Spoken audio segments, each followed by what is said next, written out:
So if you guys are on the email list, then you already got this the other day, but I figured I would share this with you guys because I get this a lot in DMs and like private messages and emails asking this kind of question.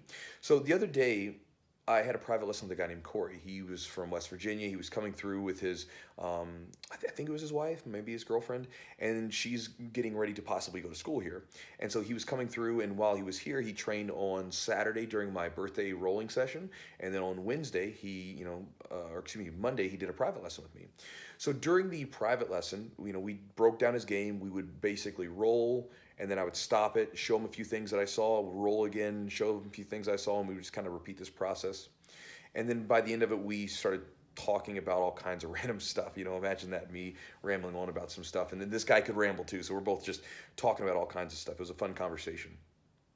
But at one point, he was asking about the idea of content creation because he's getting ready for this business opportunity that he's going to pursue, and a section of it involves content creation.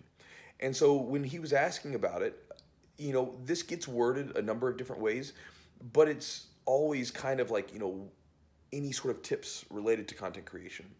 And there was something that I sort of figured out, I guess. It's nothing new or unusual, but I think it's something really important for people starting off if you're doing videos or blogs or podcasts or whatever.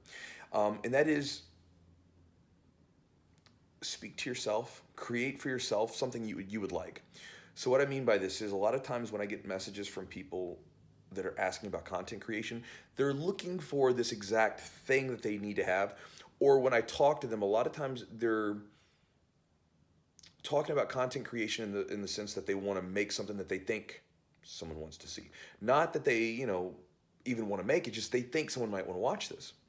And the thing that really, I guess, made this stuff fun, made this stuff actually resonate with people, is that I moved from a place of something I wanted. So it started off with the drill videos. Those became pretty popular back in the day when I first started, and those were something that I would have enjoyed, and I also made them for my students because my students were coming in during open mats, and I wanted to assist them as much as possible with their drill time. So I was like, look, do these drills, they're right here for you. I might do some more of those drill videos in the future for you guys. And then when I started doing the videos where the Chewy rambles, those were basically two parts. One is I was already doing that in my gym. If you guys ever come to my gym, you're guaranteed to hear some rambling because I talk about all kinds of random stuff. But also, I love lectures. Like if you were to come into my home, like on Sunday night when I'm doing meal prep or whatever, phone got all funky. Meal prep, you would hear lectures going. You'd hear me listening to audiobooks, things like that. I love listening to people talk about ideas, and so I was like, well, I'm getting asked these questions, so I'll just talk about them like I like listening to stuff being talked about. A crazy idea, right? And so what I would say is when you guys are making any kind of content, whatever it might be, again, you can take my word and throw it in the trash if you want to, but if you're going to make something you like. Like even like when I was reading a book about all these different great artists and how they produce things. A lot of times when they made things, they didn't make something for someone because they thought they wanted it. They were making it because it came from a genuine place of enthusiasm for them. Even I was reading Emerson's biography. I just finished it a couple months ago, or about a month ago, and in that he talks about that. Move from a place of enthusiasm, right? Like write to yourself, you write to an eternal audience. Speak to yourself, you speak to an eternal audience. So when you guys make things, don't necessarily worry about what people might want to see or what you think people want to see. Maybe start from a place of, what would you have enjoyed? Even like when I teach students in the gym, I think about the gym as a whole.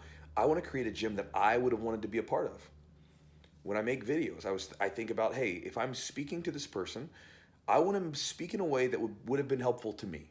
If I was having the same problem, I want it to be helpful. So that's where all this stuff comes from. And so if you guys make something and you're trying to, assist people in a certain way, think about if you're making something, how would you have assisted yourself in the same situation? Because I think it's a really helpful way, one, to serve people in a better way, but also it's a helpful way to sort of keep the enthusiasm instead of just feeling like you're, chugging away doing something that you don't really want to do. So anyway, just a thought, guys. It's actually my birthday today, so I'm going to go to the gym and train. I got a buddy of mine coming in. We met at a meditation camp, so we're going to train today, and then we're going to do a podcast together. And then afterwards, probably going to get dinner with Jess. So it should be a good day. So guys, hope you have a good day. Get some training in, and I'll talk to you next time.